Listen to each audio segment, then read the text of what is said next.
प्रणाम। मैं कौंडिल्य गुरु अश्विनी आपके सामने आज फिर से हाजिर हूँ, फिर से उपस्थित हूँ, प्रेजेंट हूँ, कुछ ऐसी चर्चा करने के लिए जो बहुत ही इंटरेस्टिंग है। महत्वपूर्ण है कि नहीं है मुझे पता नहीं, ये हम डिसाइड कर सकते हैं after the discussion, after the talk, but interesting जरूर है। एक यहां पर ना, एक ये मैंने अभी जो दिखाया था आपको, एक ये गोला बना हुआ है और एक ये गोला बना हुआ है और एक बीच में ये बना हुआ है चक्र। तो इसमें बाकी सब तो ठीक है, पर मेनली मैं इस चक्र के बारे में बात करना चाहूंगा आज।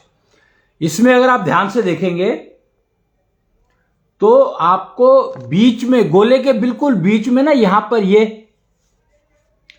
ये अर्धनारीश्वर की फोटो लगी है। इसमें स्केच लगा है अर्धनारीश्वर का। अगर आप ध्यान से देखेंगे तो शायद आपको समझ आ जाएगा।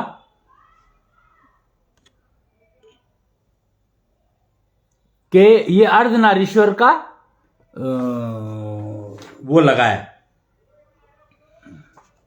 स्केच लगा है। इसमें बहुत सुंदर स्केच डिजाइन किया है जिसने भी किया है। और इसमें लिखा है कि by self, from self, for self. और बाय सेल्फ का मतलब है चिल्ड्रन, और फ्रॉम सेल्फ का मतलब है मेल, और फॉर सेल्फ का मतलब है फीमेल।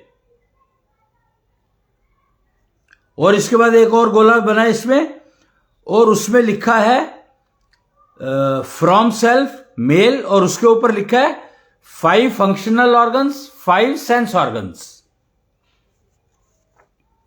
और दूसरी तरफ लिखा है for self female, 6 functional organ, 6 sense organs. और उसके नीचे लिखा है बाय सेल्फ। बाय सेल्फ में लिखा है चिल्ड्रन और डेस्टिनी मैप। जो कितना इंटरेस्टिंग ये बना है, क्या कहेंगे इसको हम, स्फीयर।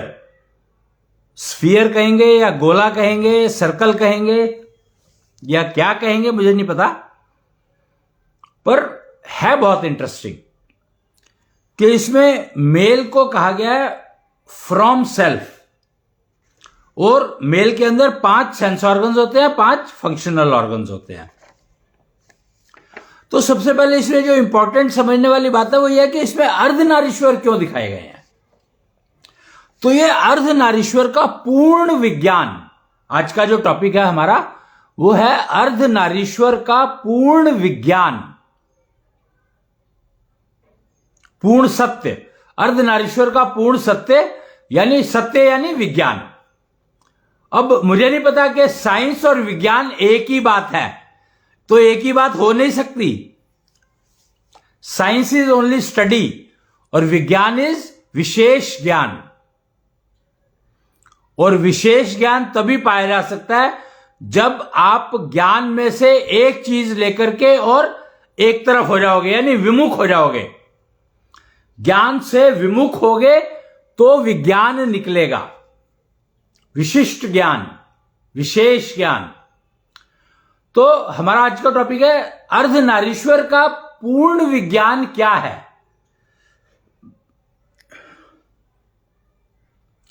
यह समझने के लिए आज मैंने इस टॉपिक को लिया, क्योंकि ये एक बहुत ही जिंदगी जीने के लिए, जीवन बिताने के लिए बहुत ही महत्वपूर्ण सब्जेक्ट है, बहुत ही महत्वपूर्ण टॉपिक है। और सब्जेक्ट तो इतना बड़ा है कि पूरी की पूरी ब्रांच चाहिए अपने आप में, और ये बहुत कुछ समझा रहा है। अर्धनारीश्वर, अर्धनारीश्वर, पूर्ण नारीश्वर का फर्क समझेंगे आज हम। और ये अर्धनारीश्वर और पूर्ण नारीश्वर में फर्क क्या है। नारीश्वर शब्द नारीश्वर ही है, लेकिन वो अर्धनारीश्वर और पूर्ण नारीश्वर। अब अर्ध है तो डेफिनेटली पूर्ण हो गई, अर्ध कुंभ, महाकुंभ।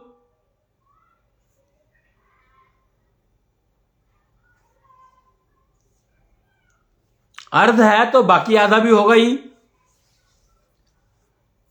अर्धनारीश्वर। एक कैरेक्टर हुआ है, वो 2 हिस्सों में था और 2 हिस्सों में जोड़ा गया। और वैसे कमाल है, 2 हिस्सों में था और 2 हिस्सों में जोड़ा गया, तो अर्धनारीश्वर तो हो गया ना। एक नारी का आधा हिस्सा लिया, पुरुष का आधा हिस्सा लिया, नारीश्वर, अर्धनारीश्वर बन गया। अर्धनारीश्वर मतलब कमाल का शब्द है कि नहीं है अपने आप में ये।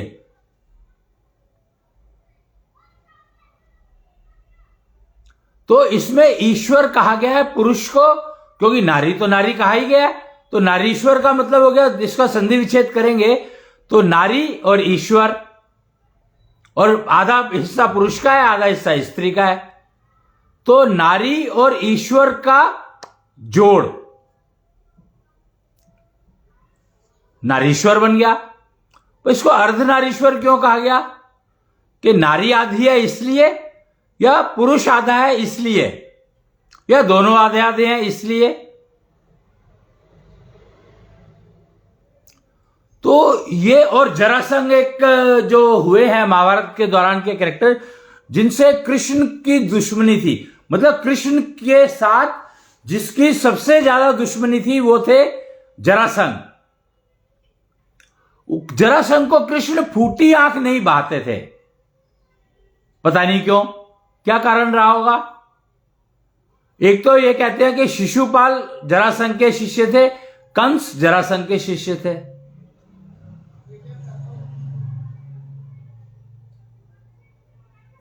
और कंस को मारा था कृष्ण ने, और शिशुपाल को भी मारा था कृष्ण ने, तो इसलिए जरासंध दुश्मन थे उनके। पर जरासंध तो गुरु थे, तो उनको दुश्मनी क्यों करी उन्होंने, पता नहीं मेरे को, मुझे समझ में आया नहीं। खैर, हमारा वो टॉपिक नहीं है, हमें महाभारत में क्या हुआ उससे लेना देना अभी कुछ नहीं है। हम अर्धनारीश्वर के विज्ञान को समझने की प्रयास करेंगे। एक पुस्तक थी जेंडर कॉन्ट्राडिक्शन,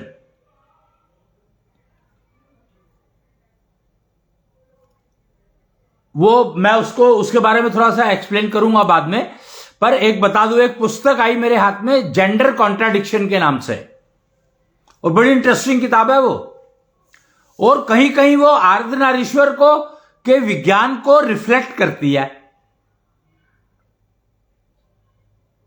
चलो देखेंगे। अब हम वापस अपने इस पर्चे पर आते हैं, तो इसमें जो बताया गया है इसको समझें।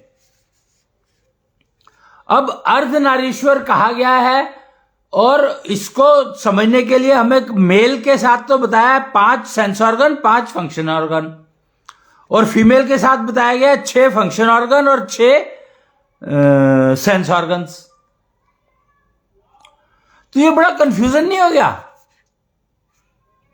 कि हाउ कम 6 सेंस ऑर्गन और 6 फंक्शन ऑर्गन फीमेल के पास है, और 5 सेंस ऑर्गन और 5 फंक्शन ऑर्गन मेल के पास है। तो आधे आधे लगाएंगे तो 2.5 और 3 का क्या है, 5.5, क्या हिसाब किताब बैठा। तो ये बड़ा कंफ्यूजन है, और अर्धनारीश्वर की जो विज्ञान है वो इसी कंफ्यूजन को दूर कर रहा है।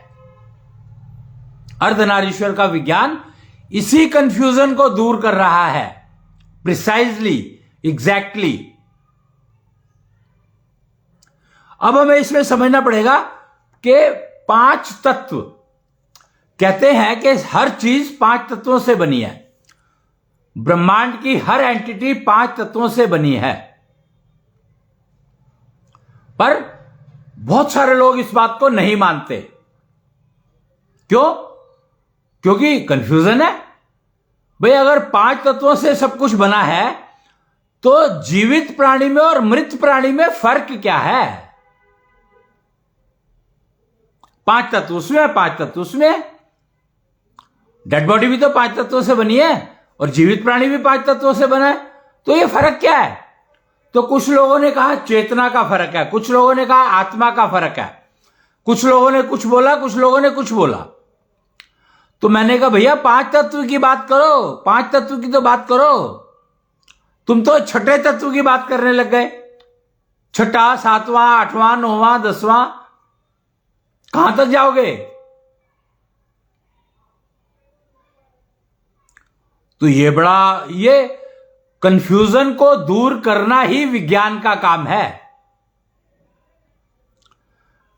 जितना विज्ञान आधारित जीवन जियोगे उतना ही कंफ्यूजन आपका दूर रहेगा।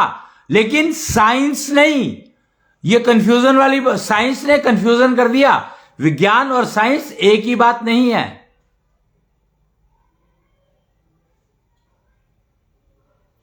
साइंस है स्ट्रक्चर की बात करता है, फिजिक्स।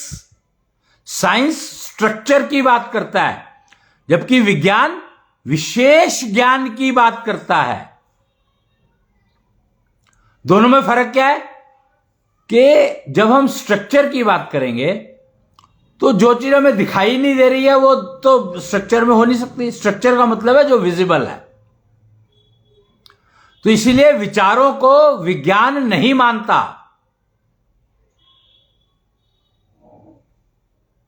डिसीजन मेकिंग कैपेबिलिटी को विज्ञान नहीं मानता, वो तो एक्सपीरियंस को मानता है। विज्ञान सिर्फ एक्सपीरियंस को जानता है, जबकि विज्ञान जो है, साइंस जो है, वो एक्सपीरियंस को जानता है, और विज्ञान जो है ब्रह्मांड को जानता है।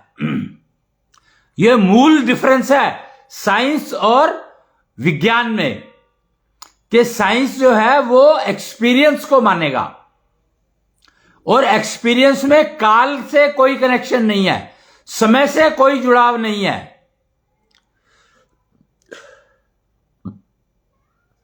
साइंस समय से नहीं जुड़ती है, विज्ञान देश और काल, समय से भी जुड़ता है, काल से भी जुड़ता है, और स्थान से भी जुड़ता है, जगह से भी जुड़ता है। जबकि एक्सपीरियंस का किसी चीज से कोई मतलब नहीं है, बस एक्सपीरियंस को काउंट करता है। ये जो डेटा माइनिंग है, ये जो एआई है, आर्टिफिशियल इंटेलिजेंस है, ये सारे सब्जेक्ट साइंस के हैं, विज्ञान के नहीं है। विज्ञान में तो आता ही नहीं है, एक्सपीरियंस का कोई मतलब ही नहीं है।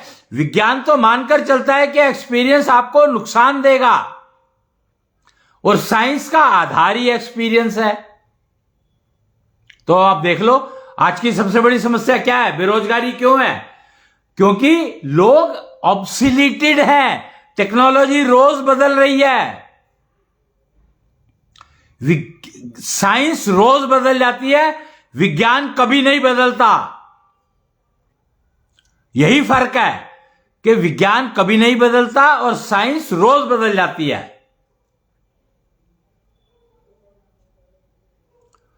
तो एआई के अगर चक्कर में रहोगे तो रोज मॉडिफाई होते रहोगे, किसी चीज पर विश्वास नहीं कर सकते। कोई भी चीज आपको फायदा नहीं पहुंचाएगी, पता ही नहीं लगेगा आपने क्या किया क्या नहीं किया। साइंस, लेकिन विज्ञान आपको हमेशा फायदा पहुंचाएगा, हमेशा प्लस साइड में रहेगा। और फर्क क्या है? साइंस में सिर्फ एक्सपीरियंस गिना जाता है, और विज्ञान में एक्सपीरियंस का कोई भी कनेक्शन नहीं है। विज्ञान में देश और काल गिना जाता है। अब यहां पर अगर हम अर्धनारीश्वर की बात करें तो हमें यहां पे 2 शब्दों को और समझना होगा। वैसे कई हैं, पर 2 मेन है, स्पिरिचुअल और स्पिरिचुअल, SPIRITUAL और SPRITUAL।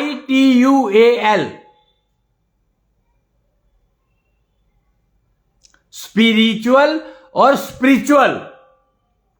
स्पिरिचुअल जो है उसको आत्म क्या कहा गया? आत्मन, आत्मा का ज्ञान। स्पिरिचुअल, SPIRITUAL, स्पिरिचुअल मतलब आत्मा का ज्ञान।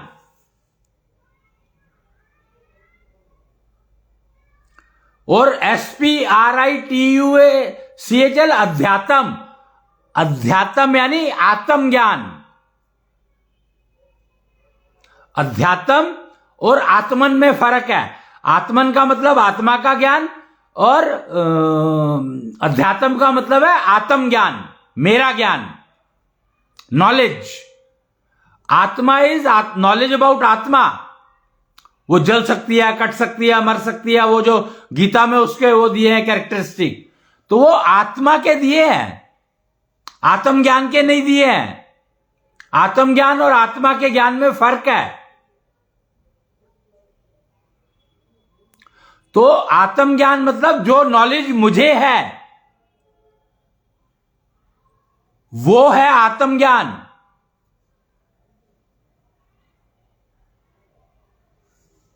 और एक जो मेनली ये मोटा मोटा आत्मन और आत्म, अध्यात्म। अध्यात्म इसलिए, अध्यात्म मतलब आत्म ज्ञान, अपने बारे में ज्ञान, अपने बारे में नॉलेज। मेरे को कितनी नॉलेज है, वह लाइब्रेरी है, लाइब्रेरी में बहुत सारी किताबें हैं, पर मेरे इंटरेस्ट किस सब्जेक्ट में है, तो वो है आत्म ज्ञान यानी अध्यात्म। और आत्मा का ज्ञान यानी जो कट नहीं सकती, मर नहीं सकती, जल नहीं सकती, फूक नहीं सकती, गीली नहीं होती, सारे के सारे कैरेक्टरिस्टिक कृष्ण ने गीता में बताए हैं, वो है आत्मा का ज्ञान। तो स्पिरिचुअल और स्पिरिचुअल का फर्क मैंने बताया आपको ये। उसके बाद दो शब्द और है, प्रकृति और प्रवृत्ति।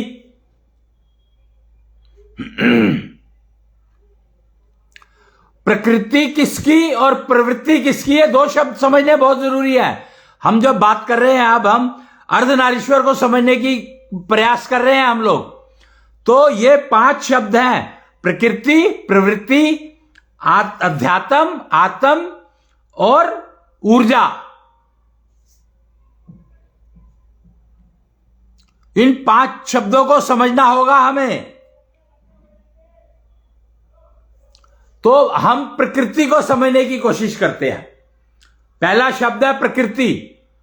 प्रकृति क्या है, इसके लिए हम आयुर्वेद को देखा तो वो बताता है वात पित्त कफ। पर ये तो तत्व है नहीं, हम तो 5 तत्वों की बात करते हैं, तो ये तो तत्व है नहीं। तो ये क्या है, दोष है। तो क्या प्रकृति दोष आधारित होती है? प्रकृति अगर दोष आधारित होगी तो फिर तो आपकी जिंदगी चलेगी नहीं कभी भी, हमें एवर पॉल्यूटेड रहेगी।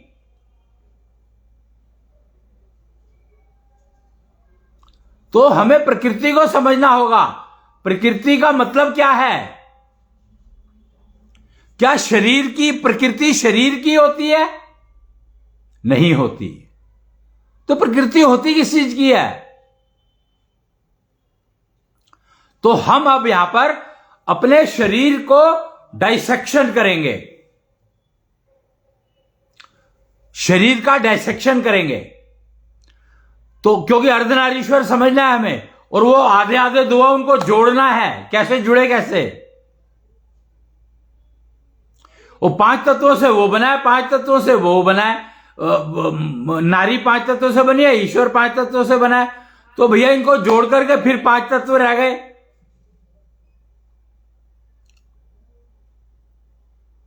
तो ये स्टोरी है क्या, कहानी क्या है, विज्ञान क्या है इसके पीछे? तो अब हम आते हैं शरीर, प्रकृति। प्रकृति को समझते हैं। तो प्रकृति का मतलब है शरीर, और चाहे वो जीवित हो या मृत हो, आयुर्वेद के हिसाब से प्रकृति बदलती नहीं है, चाहे वो शरीर जीवित हो चाहे मृत हो। इसका मतलब क्या हुआ? बहुत गहन मतलब है इसका। क्यों? क्योंकि अर्धनारीश्वर समझने की प्रयास कर रहे हैं हम, गहनतम विषय।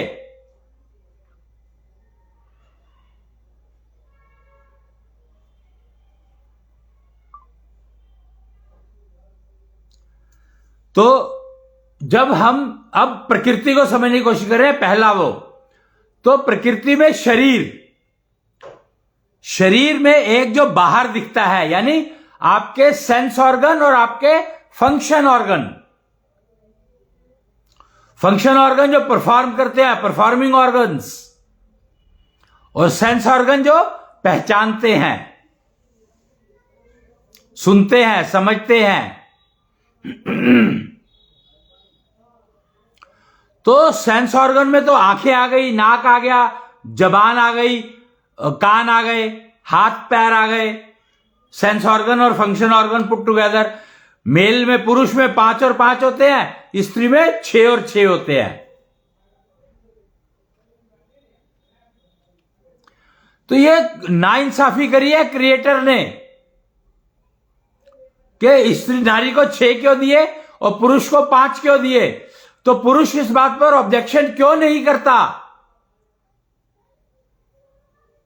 आज तक आपने पुरुष को रोते देखा है कि मेरे को 6? हालांकि अगर आप देखें तो पुरुष स्त्री बनकर के पैसे ज्यादा कमा रहा है। हर पुरुष की इच्छा है कि वो स्त्री बन जाए। कारण पता नहीं। पुरुष स्त्री बनने को तैयार है, और क्या स्त्री पुरुष बनने को तैयार है? तो वो साफ मना कर देती है, साफ एकदम एब्सोल्युटली क्लियर कि नहीं जी, मेरे को तो और आदमी तो बनना ही नहीं है किसी भी हालत में, और आदमी औरत बनने को बेचैन है। और इसकी सबसे ज्यादा प्रॉब्लम फीमेल को है, औरत को है, कि आदमी औरत क्यों बनना चाहता है।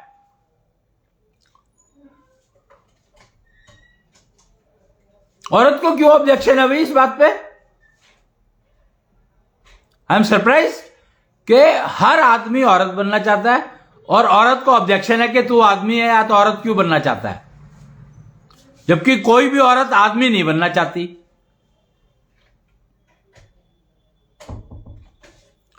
तो इस विषय पे जब खोज हुई, रिसर्च हुई, स्टडी हुई, डिस्कशन हुए,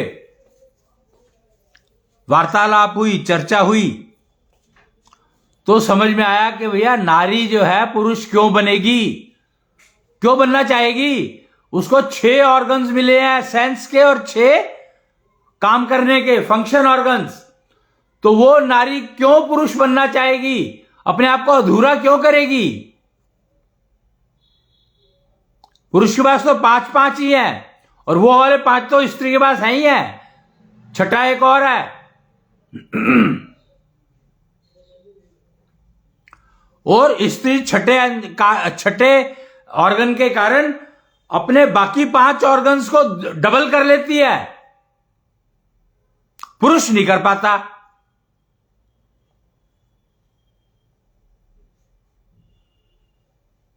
पुरुष को अपने 5 सेंस ऑर्गन को 10 करने में पता नहीं कितने जन्म लग जाए, तब भी कर पाएगा कि नहीं कर पाएगा पता नहीं। और स्त्री बहुत जल्दी कर सकती है, एम्पावर्ड वुमेन बन जाएगी तो उसके सारे के सारे ऑर्गन डबल हो जाएंगे। 24 6 है, 6 वो।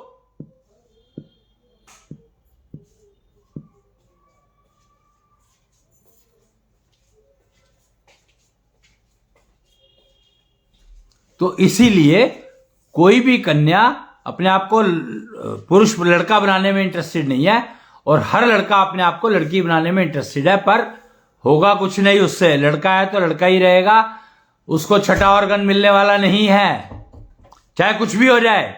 हम शरीर की बात कर रहे हैं।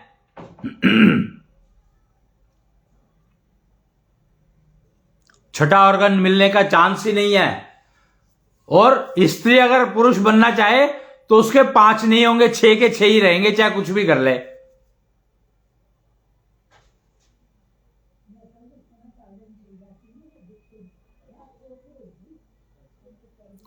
तो ये शरीर की बात कर रहे हैं हम लोग। तो शरीर में एक बाहर का हिस्सा है जो हमें दिखाई दे रहा है सामने, और वो है sense organs and function organs. और इनको मेंटेन करने के लिए उंगलियां दी गई हैं हमें। ये फिंगर्स क्यों दी गई है इतनी सारी? तो ये दी गई है अपने इन ऑर्गन्स को जो बाहर दिखाई दे रहे हैं उनको मेंटेन करने के लिए।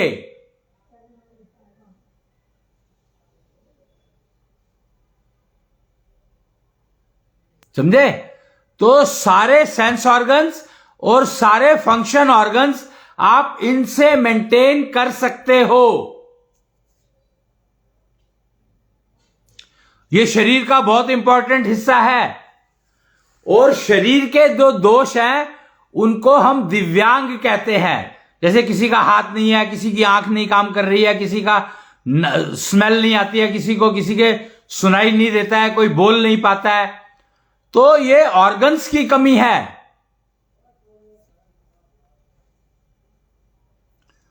और ये ऑर्गन्स की कमी को हम लोग दिव्यांग कहते हैं।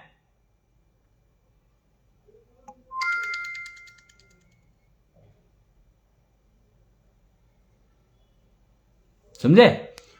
अब अंदर का शरीर, ये गले से नीचे, मुंह से लेके और गले तक आपका जो शरीर है ये बाहर का है। मुंह जो है, मुंह के अंदर, जो अंदर कह दिया उसको, पर अंदर नहीं है। जहां पर आपकी ये फिंगर्स पहुंच पाए, जहां तक, वो समझ लो आपका बाहर का शरीर है। जहां तक भी आपकी उंगलियां पहुंच पाए, जहां आपकी उंगलियां ना पहुंच पाए, वो अंदर का शरीर है। और जो प्रकृति की बात की गई है वो अंदर के शरीर की बात की गई है। समझे फर्क? के बाह्य शरीर और आंतरिक शरीर। तो जिस शरीर में आपकी उंगलियां पहुंच पाए जहां तक, वो तो आपका है बाह्य शरीर। और उसके बाद का सारा शरीर अंदर का है, जिसकी प्रकृति की बात की जाती है। तो प्रकृति की बात, हम बाहर के शरीर की प्रकृति की बात नहीं करते हैं हम लोग। उसमें जेंडर की बात की जाती है। बाह्य शरीर से आपके जेंडर का पता लगता है कि आप मेल हो या फीमेल हो। हम अर्धनारीश्वर को समझने की कोशिश कर रहे हैं। तो अर्धनारीश्वर में मेल या फीमेल कैसे पहचानोगे?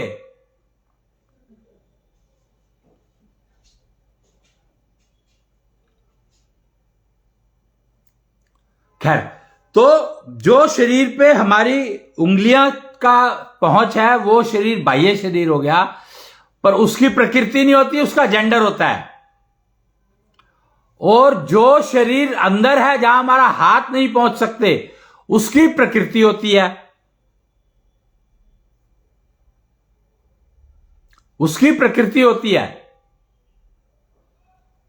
और इसीलिए दोष की बात करी गई है कि बीमारी तब आती है जब आपके दोष बढ़ जाते हैं या घट जाते हैं।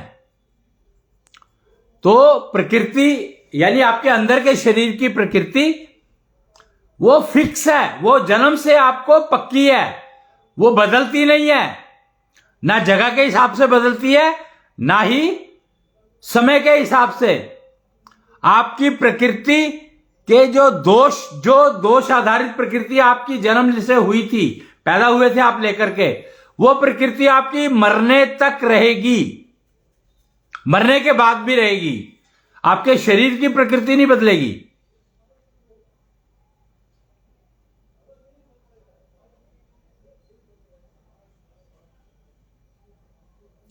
और आपको पता है, मतलब कमाल है, ये तो आयुर्वेद की बात करी मैंने दोष आधारित, बट आपको यह पता होना चाहिए कि जैसे आपके इस शरीर के दो जेंडर हैं, ऐसे ही आपकी प्रकृति के भी जेंडर हैं।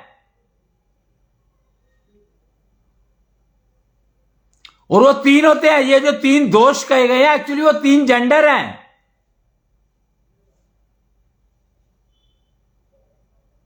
और उसमें न्यूट्रल जेंडर भी होता है। तो प्रकृति के 3 दोष जो कहे गए हैं वो एक्चुअली 3 जेंडर हैं आपके प्रकृति के। और आप लेकर के पैदा होते हो। जिस प्रकार आप शरीर का जेंडर लेकर के पैदा होते हो, उसी प्रकार आप अपनी प्रकृति के जेंडर लेकर के पैदा होते हो। लेकिन शरीर के जेंडर 2 हैं, प्रकृति के जेंडर 3 हैं।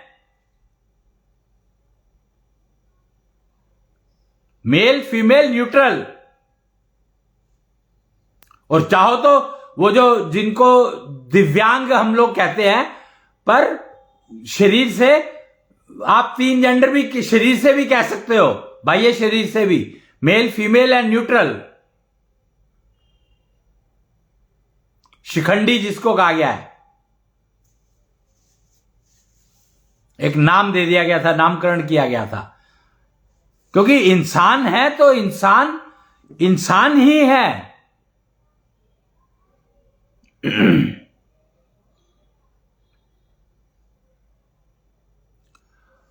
अब दूसरा शब्द आता है प्रवृत्ति।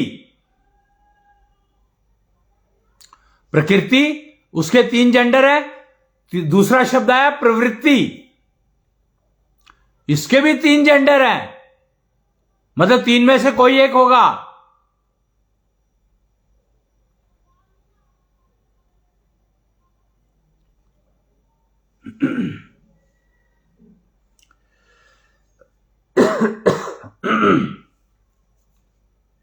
समझे? तो उसके भी 3 जेंडर में से कोई एक होगा, प्रकृति का भी 3 जेंडर में से कोई एक होगा, और शरीर का भी 3 जेंडर में से कोई एक होगा। तो हर इंसान 3 लेवल पर 3 जेंडर लेकर के घूम रहा है।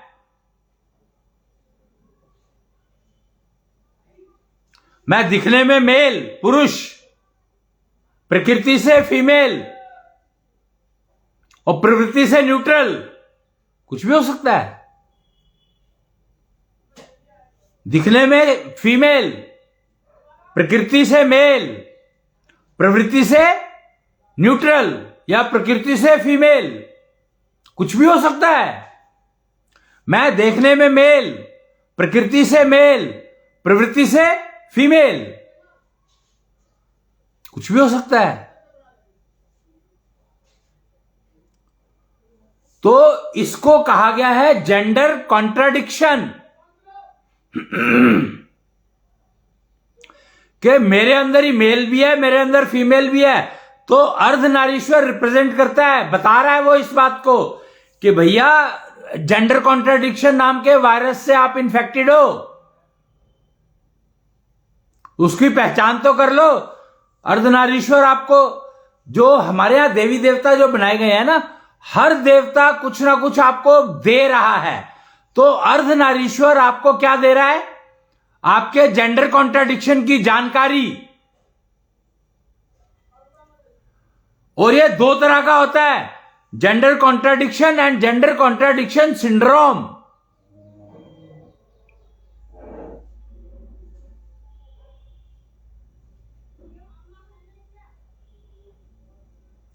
और बहुत ही खतरनाक है ये, बहुत ज्यादा खतरनाक। जिस पुरुष में आप ये देख लो कि महिला बनने की इच्छा है, तो उसकी प्रकृति और प्रवृत्ति में जरूर नारी होगी। पुरुष है, स्त्री बनना चाहता है, तो जरूर उसके प्रकृति में और प्रवृत्ति में नारी होगी या न्यूट्रल होगा। समझ ही नहीं पा रहा होगा कि क्या करूं। ऐसे ही कोई फीमेल अगर डोमिनेट करने की कोशिश कर रही है, तो हो सकता है कि उसका प्रकृति जो है वो पुरुष की हो, प्रवृत्ति पुरुषत्व की हो।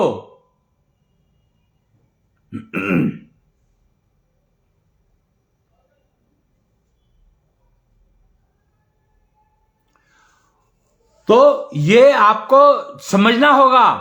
अर्धनारीश्वर जो है वो आपको ज्ञान दे रहा है, विज्ञान दे रहा है।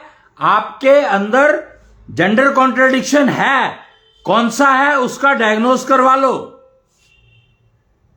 और उसका इलाज करो, ट्रीटमेंट करो, अगर जीवन सुख में चलाना चाहते हो तो। और डोमिनेट हमेशा प्रकृति करती है।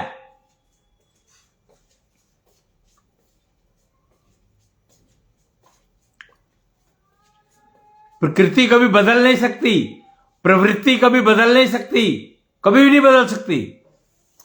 सिर्फ एक शरीर का भौतिक जो ये आपके जो सेंस ऑर्गन है, ये आप बदल सकते हो।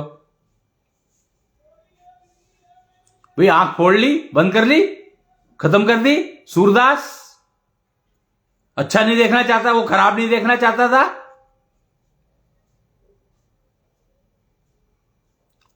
नाक की स्मेल बंद कर लो, मास्क ओढ़ लो, मास्क पहन लो,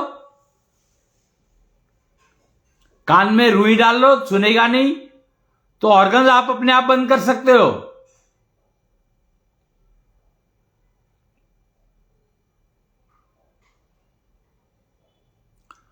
अब समस्या क्या है कि ये जो अर्धनारीश्वर समाज के निर्माण के लिए एक बहुत महत्वपूर्ण पैरामीटर है। समाज क्यों निर्माण, सभ्यता समाज में क्यों नहीं रह पा रही? आती तो है पर रह नहीं पाती। उसका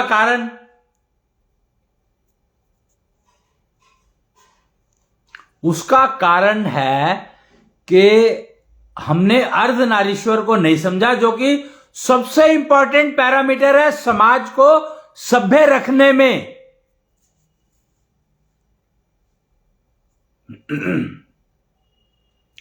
सभ्य समाज का निर्माण तभी संभव है जब आप अर्धनारीश्वर को समझेंगे और पूर्ण नारीश्वर की पूजा करेंगे। जो पूजा करनी है आपको पूर्ण नारीश्वर की करनी है। अर्धनारीश्वर की पूजा करके आपको कुछ नहीं मिलेगा। अर्धनारीश्वर तो विज्ञान है, भक्ति नहीं है। भक्ति पूर्ण नारीश्वर की करनी होगी आपको। वो पूर्ण नारीश्वर कौन?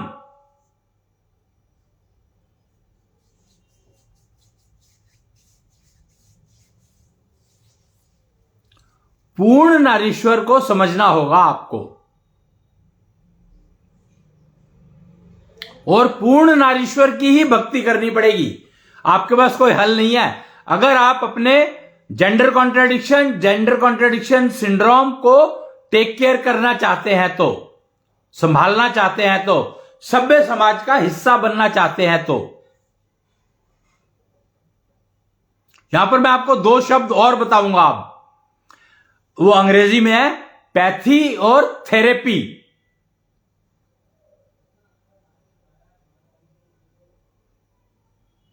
पैथी और थेरेपी। तो जो थेरेपी है वो शरीर के बाह्य शरीर की होती है, यानी आपकी जहां तक आपकी उंगलियां पहुंच सकती हैं वो सारे शरीर की थेरेपी होती है।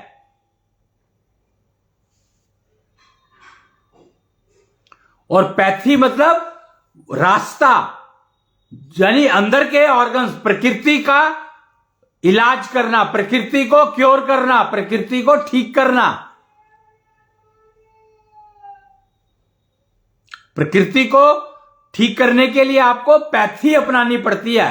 कोई भी पैथी अपना लो। आप लेते हो ना एलोपैथी या होम्योपैथी दवाइयां लेते हो, तो वो पैथियां हैं। और थेरेपी वो है जो फिजियोथेरेपी जिसको कहते हैं हम।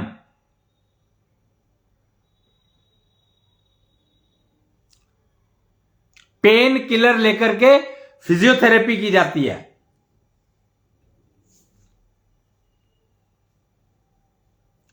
तो ये दो शब्द जो है ये क्योर और रिकवरी के हैं, पैथी और थेरेपी। हमें थेरेपी, जब शरीर के कष्ट कोई होता है तो हम थेरेपी लेते हैं। मांसपेशियां,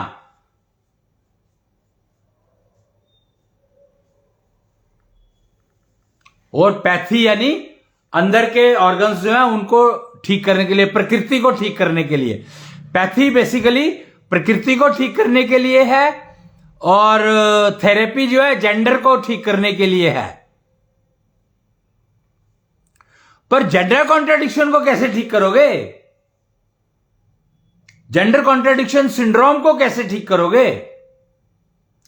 तो उसके लिए प्रवृत्ति, प्रकृति और जेंडर और ऊर्जा, मतलब अभी तो मैंने आपको प्रकृति और प्रवृत्ति 2 शब्द एक्सप्लेन किए हैं। तीसरा चल रहा हूं मैं अब, अध्यात्म। एक्सपीरियंस जो है वो अध्यात्म का ही एक पार्ट है, छोटा सा पार्ट है। अध्यात्म मतलब मेरे को क्या नॉलेज है, मेरे को क्या क्या जानकारियां हैं, मैंने क्या क्या सीखा है, वो है अध्यात्म।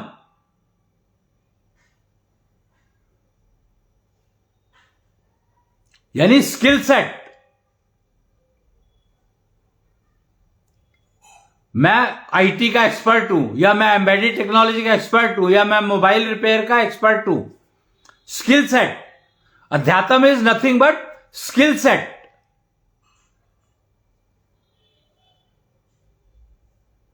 क्या आपकी स्किल्स क्या हैं? आप मैकेनिक का काम अच्छा कर सकते हो, आप खाना बनाने का काम अच्छा कर सकते हो। खाना बनाने वाला सबसे परफेक्ट मैकेनिक होता है। एक ना एग्जाम्पल है, बहुत सुंदर सी एग्जाम्पल है। एक बार क्या हुआ कि एक डॉक्टर जो है वहां खड़े थे, रिपेयर करवा रहे थे अपनी मोटरसाइकिल रिपेयर करवा रहे थे। तो जो मैकेनिक था वो जरा ज्यादा समझदार था ही, वो काफी फेमस मैकेनिक था और बहुत एक्यूरेट उसका काम था, काम बहुत अच्छा था उसका, स्किल्स बहुत अच्छी थी उसके हाथ में, हुनर था।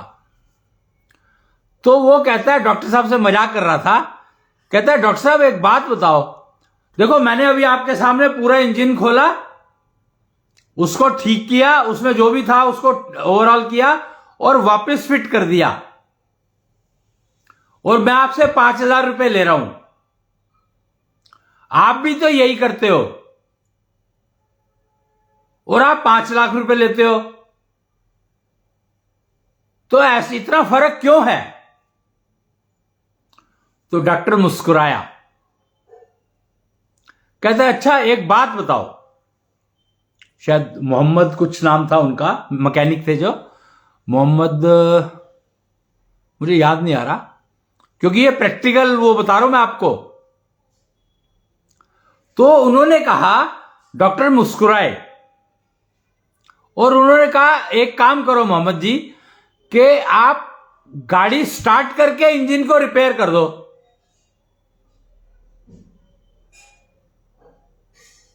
तो मैकेनिक बोले कि ये कैसे संभव है, ये तो हो ही नहीं सकता।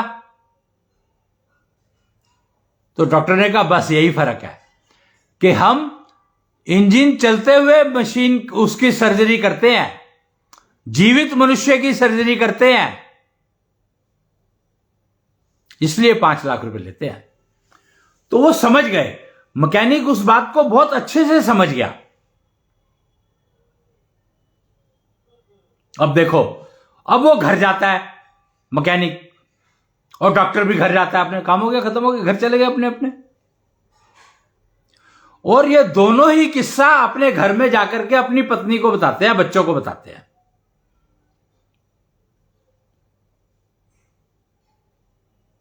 पत्नी क्या कहती है? पत्नी कहती है कि आप दोनों तो जो है ना, आपको तो कुछ आता जाता है ही नहीं, बेकार के काम करते हो आप। एक इंजन चला के ठीक कर रहा है, एक इंजन बंद करके ठीक कर रहा है, मतलब ये क्या बात हुई? हमें देखो, हम 4 इंजन एक साथ चला करके काम कर रहे हैं, और फिर तुम्हें पानी भी दे देते हैं उठ करके। उस 4 इंजन का किचन एक ऐसी जगह है जहां पर पता नहीं कितने इंजन एक साथ काम कर रहे होते हैं। और जो आप डॉक्टर कह रहे हैं ना कि मैंने इंजन चलते हुए इंजन का सर्जरी करी, तो आप उसको बेहोश करके सर्जरी करते हो। तो उसके बाकी सारे इंजन बंद कर देते हो।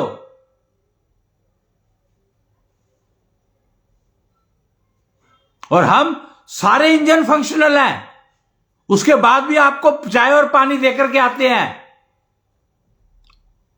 तो मुझे तो 50 लाख रुपए मिलने चाहिए, और तुम एक ऑपरेशन करके कितना थक जाते हो देखा तुमने। और हम सारा दिन किचन में लगाते हैं, जहां पर 4-4 इंजन तो चल ही रहे होते हैं कम से कम।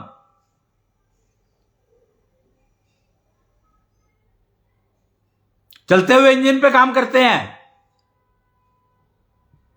लगातार काम करते हैं। हमें तो थकान भी नहीं होती, हम तो थकते ही नहीं।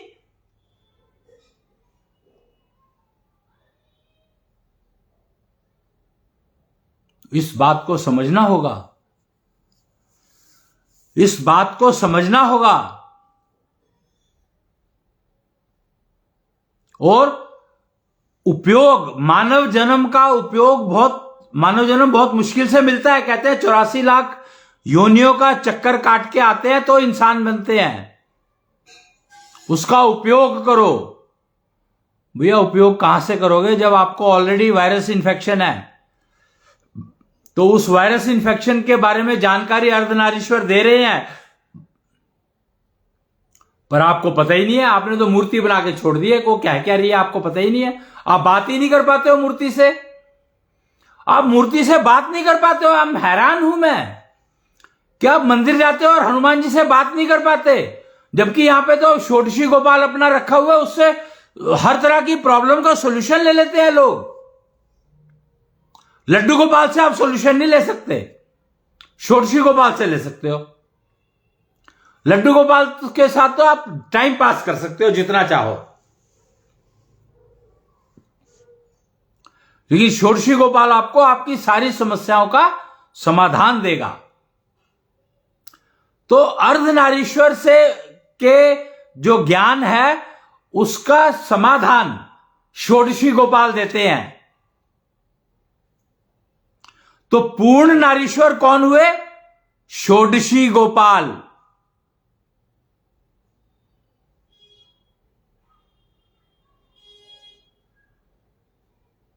क्यों?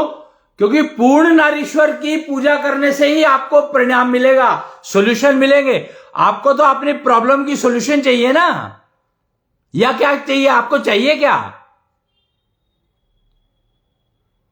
क्या आपकी समस्याओं का समाधान आपको मिल जाए? तो भैया वो समाधान तो सामने है, पर आप ले नहीं पाते। क्यों?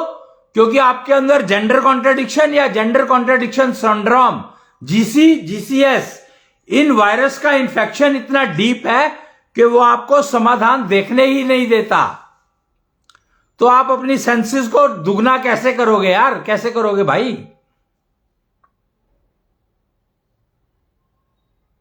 आप अपनी कर्मेंद्रियों को डबल करोगे कैसे? आप अपनी सेंस ऑर्गन्स को डबल, ज्ञानेंद्रियों को डबल करोगे कैसे?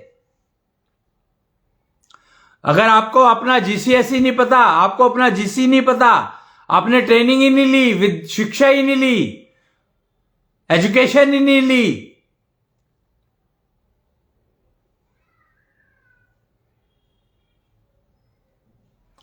पांच शब्द प्रकृति, प्रवृत्ति, अध्यात्म, आत्म और ऊर्जा।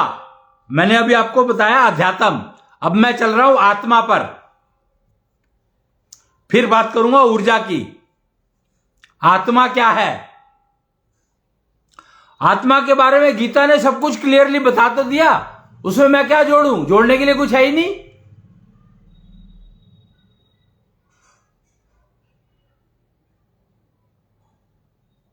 आत्मा इज ए कैरियर, आत्मा इज ए कैरियर। वो ना कट सकता, ना मर सकता, ना मतलब उसका कुछ भी नहीं हो सकता, वो वैसा का वैसा ही रहेगा। आपको तो कैरियर में से अपना सिग्नल निकालना होता है बस, और कैरियर को छोड़ दिया जाता है बाजार में वापस।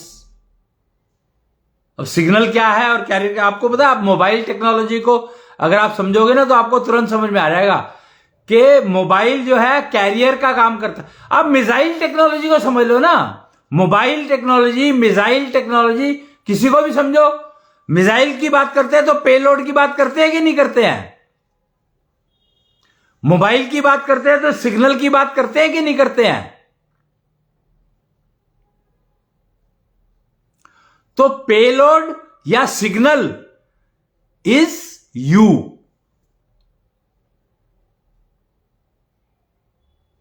और कैरियर इज आत्मा। सो आत्मा is carrying you all along.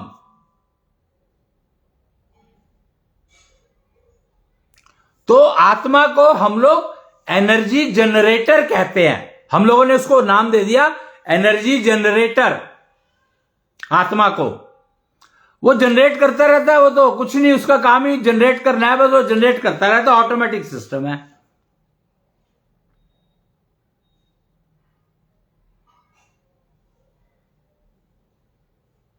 वो वर्चुअल है तो इसलिए कोई काट नहीं सकता, कोई पीट नहीं सकता, कोई गीला नहीं कर सकता, दिखता ही नहीं है, क्या करोगे उसका तुम?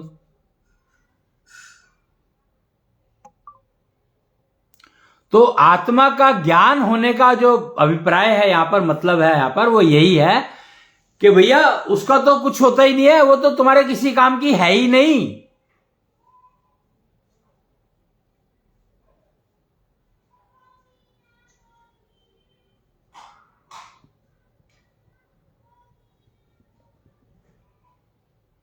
तुम्हारे काम की तो ऊर्जा है, ऊर्जा से तुम परफॉर्म करते हो। जनरेटर से कोई मतलब नहीं है, जनरेटर तो ठीक ठाक चलता रहना चाहिए, बस वो चलता ही रहता है, ऑटोमेटिक है, उसका तो कुछ कर ही नहीं सकते तुम। और 5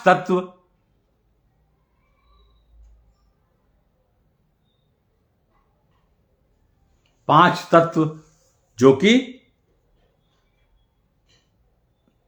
जिससे सब कुछ बना है।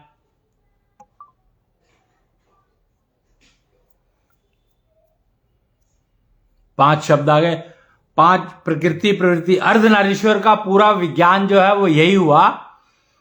पूर्ण सत्य क्या है कि वो आपको बता रहा है कि आपके अंदर शरीर का जेंडर है, प्रकृति का जेंडर है, प्रवृत्ति का जेंडर है। ऊर्जा का कोई जेंडर नहीं होता, और ऊर्जा जनरेटर का कोई जेंडर नहीं होता।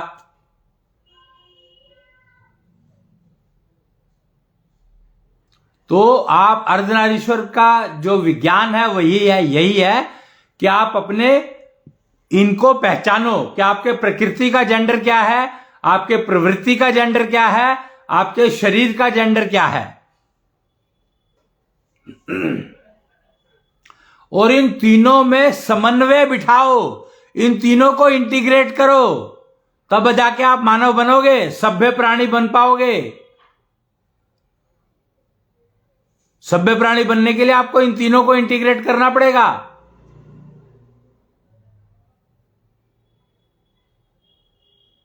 अपने जेंडर को, अपनी प्रकृति के जेंडर को, और अपने प्रवृत्ति के जेंडर को, तीनों जेंडर को अगर आप सिंक्रोनाइज कर लेंगे, देखो मिला तो सकते नहीं, मतलब 3 पैच तो बना नहीं सकते कि भाई एक जोड़ दिया, दूसरा जोड़ दिया, तीसरा जोड़ दिया, वो नहीं संभव।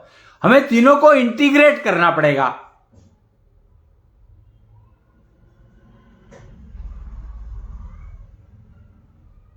और इंटीग्रेट करने के लिए हमें पंच तत्व को समझना पड़ेगा।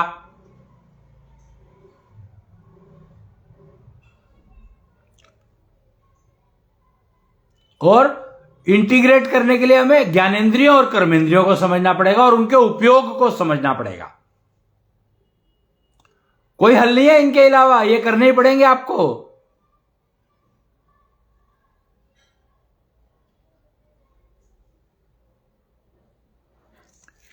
और इसके अलावा एक ये गोल सर्कल है, एक सर्कल मैंने ये दिखाया था आपको, एक सर्कल ये है,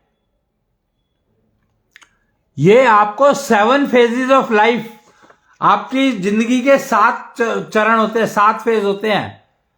तो वो 7 फेज क्या है वो समझने ही पड़ेंगे आपको, आपके पास कोई हल नहीं है। और उन फेज के हिसाब से ही आपको जिंदगी बितानी है। अगर आप अपने मनुष्य जन्म को, मानव जन्म को सफल करना चाहते हैं, तो उपयोग करना चाहते हैं, तो ये आपको करना ही पड़ेगा।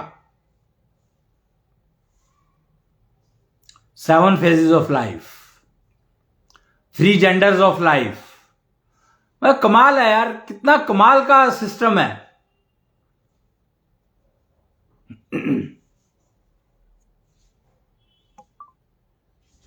और एक एकल का ज्ञान, जो सबसे इंपॉर्टेंट शब्द है, वो चरक, ऋषि चरक हुए, महर्षि चरक हुए, उन्होंने जब चरक संहिता लिखी तो उसके पहले पेज पर लिखा एकल औषधि।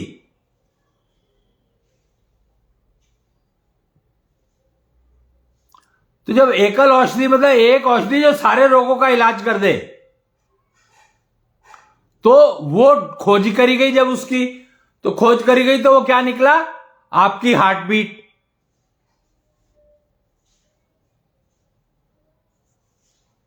आपकी हार्ट बीट जो है आपके सारे बीमारियों का इलाज कर सकती है, प्रोवाइडेड आपको अपनी प्रकृति का जेंडर पता हो, आपको प्रवृत्ति का जेंडर पता हो, आपको अपना जेंडर पता हो, और तीनों में सिंक्रोनाइजेशन करना आता हो, और आपके जो ऑर्गन्स हैं, सेंस ऑर्गन्स हैं, वो डबल हो जाएं, आपके फंक्शन ऑर्गन डबल हो जाएं।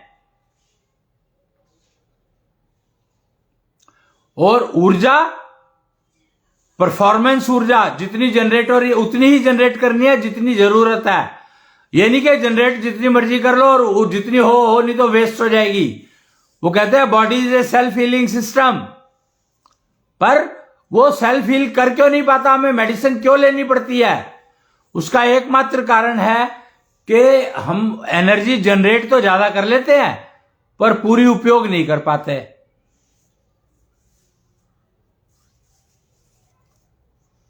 तो इसलिए हमें समस्या रहती है। और वो कर क्यों नहीं पाते? एक ना पैरामीटर होता है अश्विनी सुगंध।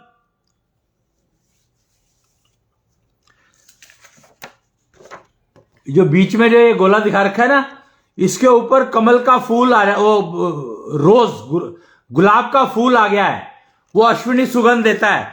जब इसके ऊपर गुलाब का फूल बैठ जाए आपके समय के ऊपर, आपका समय जो है या ये है, और इस समय के ऊपर जब गुलाब का फूल विकसित हो जाए, कहते हैं ना विकास, विकसित करना है, तो विकसित करना क्या है? विकसित करना है मुझे अपने लोटस कमल, लोटस कमल होता है नाभि, और उस कमल के ऊपर समय। समय क्या क्यों इंपॉर्टेंट है? क्योंकि समय से अगर आपने निर्णय नहीं लिया, अगर आपने टाइमली डिसीजन नहीं लिया, तो वो डिसीजन बेकार है, किसी काम का नहीं है। इसलिए समय बहुत इंपॉर्टेंट है। और इनमें बाधाएं क्या क्या है? प्रकृति का जेंडर, प्रवृत्ति का जेंडर, आपका जेंडर, आपकी नॉलेज, आत्मा, आपकी नॉलेज, अध्यात्म, एक्सपीरियंस, ये सारे हिंड्रेंसेस हैं।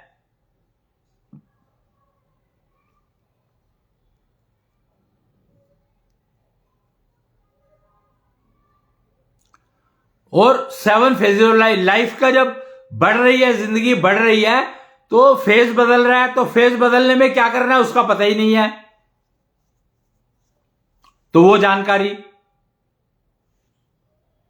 इतनी सारी चीजें हैं। तो ये सारे के सारे एजुकेशन का पार्ट है। एजुकेशन में ये होना चाहिए।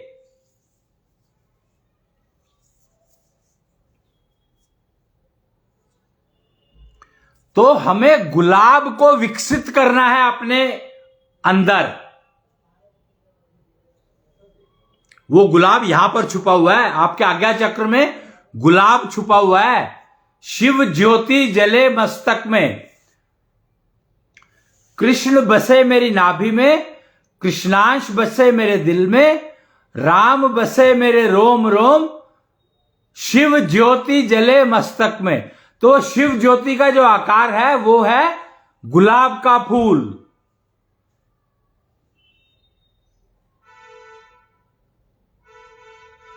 वो कहते हैं गुलकंद अगर खाते हैं तो वो दिमाग को ठंडा रखता है।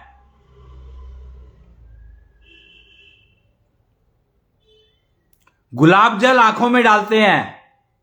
गुलाब एक बहुत ही महत्वपूर्ण पौधा है। देसी गुलाब, कन्नौज का गुलाब।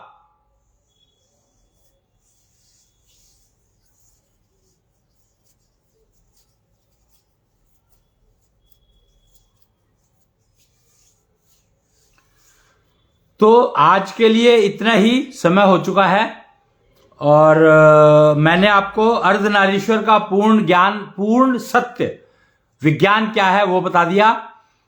और ज्ञानेंद्रियां बन सकती हैं, कर्मेंद्रियां बन सकती हैं आराम से, क्योंकि आप जेंडर कॉन्ट्रडिक्शन आपके जो है, प्रकृति का जेंडर, प्रवृत्ति का जेंडर और अपना जेंडर जानते हो अगर आप, तो आप अपनी ज्ञानेंद्रियों को, कर्मेंद्रिया को डबल कर सकते हो। और पंच तत्व का स्वास्थ्य से कनेक्शन,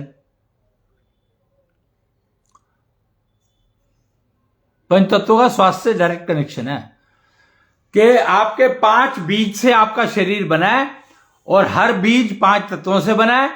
तो कौन सा तत्व जो है आपका, कौन सा बीज बिगड़ा है वो डायग्नोस्टिक, फिर उस बीज में कौन सा तत्व बिगड़ा है वो डायग्नोस्टिक, और उसको ठीक कर लो, क्योर कर लो, रिकवर कर लो, बात खत्म।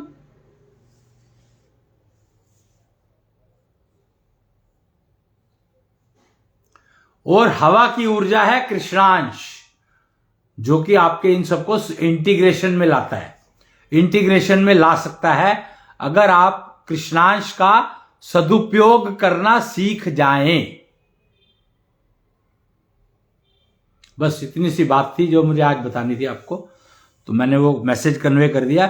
कोई भी आपका प्रश्न हो तो आप